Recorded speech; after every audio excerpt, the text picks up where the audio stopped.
Today, thanks to the quick action of my administration over the past few days, Americans can have confidence that the banking system is safe.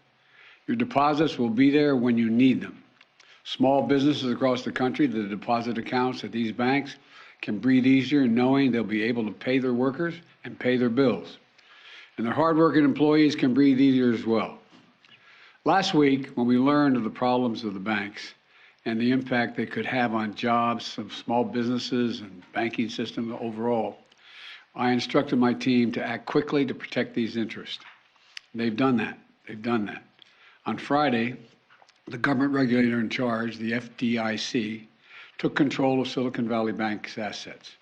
And over the weekend, it took control of Signature Bank's assets.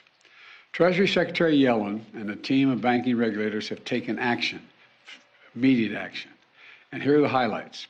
First, all customers who had deposits in these banks can rest assured, they'll be protected and they'll have access to their money as of today. That includes small businesses across the country that bank there and need to make payroll, pay their bills, and stay open for business. No losses will be, and this is an important point, no losses will be borne by the taxpayers. Let me repeat that. No losses will be borne by the taxpayers. Instead, the money will come from the fees that banks pay into the Deposit Insurance Fund. Because of the actions that our regulators have already taken, every American should feel confident that their deposits will be there if and when they need them. Second, the management of these banks will be fired. If the bank is taken over by FDIC, the people running the bank should not work there anymore. Third, investors in the banks will not be protected. They knowingly took a risk, and when the risk didn't pay off, investors lose their money. That's how capitalism works.